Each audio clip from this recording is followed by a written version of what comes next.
If you're ever at a bank and see someone walking with a ski mask, your heart is sure to drop. I'm your host, Michaela, and today I'm talking about the top 10 of the biggest heists in history. And make sure to subscribe and hit that bell so you know every time I upload a new video. But now let's get started. Starting off this countdown at number 10, Northern Bank Robbery. On Sunday, December 19th, 2004, two groups of armed men stormed into the homes of two different employees of the Northern Bank. Both of the employees, Chris Ward and Kevin McMullen, were taken from their homes to the bank. Their families were held hostage and the robbers told Ward and McMullen to continue work as usual throughout the next day. The robbers kept in contact with the two via mobile phones and had the two steal $35.7 million after the bank had closed. They also forced Ward to transport $1.4 million to them at a bus stop during work hours. No one was ever charged with the crime itself, although two people convicted of laundering some of the stolen money were jailed. Ward, the innocent employee thus in the middle of the whole thing, seemed to get the worst of it. He was put on trial on suspicion of being in on the job, and it took 4 years to clear his name entirely. Number 9, Dresden Green Vault Heist. Located inside the Dresden Castle in Dresden, Germany, the Green Vault Museum holds the largest treasure collections in Europe and items that date back to the 16th century. In the early hours of Monday morning on November 25, 2019, thieves set a fire at an electrical distribution point nearby, cutting the museum's power and turning the area dark. Immediately, thieves smashed through a small corner window near the museum's historic jewelry collection, 10 rooms with about 3,000 items of jewelry and other recognized masterpieces. Wearing headlamps, they smashed glass and stole priceless jewels.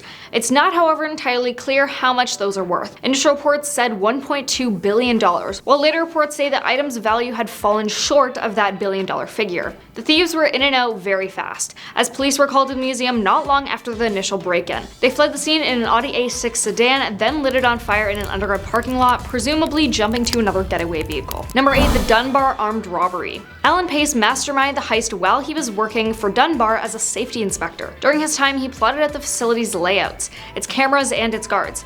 No one suspected him. He was a fun-loving guy on the surface. Pace had recruited 5 childhood friends to perform the heist. He plotted out exactly where and when he needed to step in the hallways to avoid the cameras in order to get to the vault. They had the codes and knew where to go, so they expertly waited and maneuvered around the building until they happened upon a camera they couldn't avoid. So they went and tied up the security guards. And they took the VCR tapes too. When it was all done, the crew loaded up a U-Haul with $18.9 million without firing a single shot. They would have gotten away with it, however, but 2 years later, one of the robbers gave a real estate broker a stack of marked bills, and that broker went to the police. Hill then cracked and named names. Only about $5 million of the stolen money, however, was ever recovered. Number 7, Isabel Stewart Gardner Museum Theft. For over 20 years, the Isabel Stewart Gardner Museum heist has fascinated and frustrated the FBI and the art world. In the early hours of March 18, 1990, two men disguised as police officers approached the Isabel Stewart Gardner Museum in Boston, Massachusetts. The museum guards on duty that night were 2 young men. One of them, Rick Abbott, broke protocol and let the fake cops in through the employee entrance,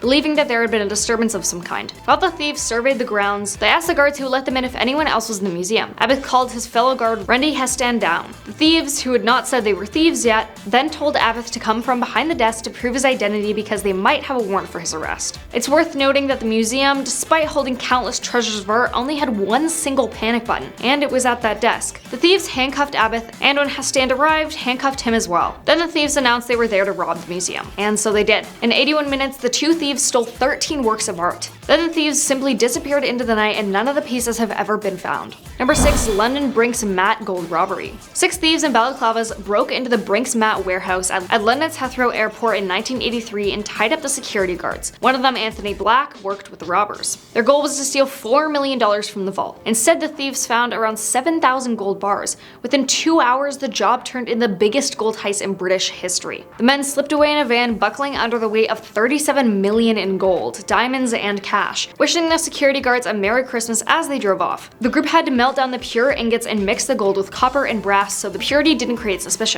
It didn't take long for police to find Black and follow the gang's money trail. Not all the robbers were convicted, however, and most of the gold is still missing. Also, fun fact, one of the thieves reportedly named his 2 Rottweiler dogs Brinks and Matt. Halfway at number 5, the Seymour train robbery. The Reno gang was a group of outlaws that operated in the Midwestern United States for just 4 years, from 1865 to 1868. Prior to October 6, 1866, any train robbery that had occurred was when the train was stationary, like robbing a building. The Reno gang changed all that. John Reno, Sim Reno, and Frank Sparks boarded an Ohio and Mississippi railway train at night. At that time, valuables were locked in an iron safe and watched by a railroad company employee, who was there to move the contents of each safe between various railway stations. 3 masked men burst into the rail car demanding the safe keys. The employee tried to say he only had the key to the smaller safe, which held considerably less cash and valuables. One of the robbers ripped the key from him and opened it. Inside they found $18,000 in cash, some jewelry, and several small packages. The bigger safe couldn't be opened on the train, as the key would have to be opened by an Adams Express agent. But the big iron safe was on wheels, so the group shoved the box out of the moving train. Then they pulled the bell cord to signal an emergency stop. As the train slowed down, they jumped out and into the darkness. The big safe weighed far too heavy for the Reno gang to run away with it, however, and especially because the law would be coming. So they left the safe, and it's $38,000 behind. The Reno gang continued to terrorize various areas around India and Missouri, and 4 more trains before 3 of the men were caught attempting to rob a 5th train. After they were taken prisoner, a mob hanged them by a tree. Another 3 Reno gang members were then caught soon thereafter, and were similarly hanged from the same tree. The site is known as Hangman Crossing, Indiana. Number 4, the Knightsbridge Security Deposit Robbery. Valerio Vissier, who was already wanted for more than 50 armed robberies in Italy, almost committed the perfect crime in London in 1987. He and an assistant walked into a bank and asked to rent a safe deposit box. When the men were shown to the vault, they pulled out guns and overpowered the bank manager and guards. After putting a closed sign on the bank door, they let in some friends, broke into as many of the safe deposit boxes as possible, and made off with millions in cash and valuables. Valerio fled to South America, but was eventually arrested when he returned to England to ship his Ferrari to his new home. Number 3, the United California Bank Heist. In 1972, Emil DeCino, a professional criminal from Ohio, assembled a gang of 6 robbers and flew them to California. They rented a townhouse and planned a heist on a bank where they had mistakenly heard President Richard Nixon kept a multi-million-dollar slush fund. The crew used dynamite to make their way into the vault, stole $30 million worth of cash and valuables,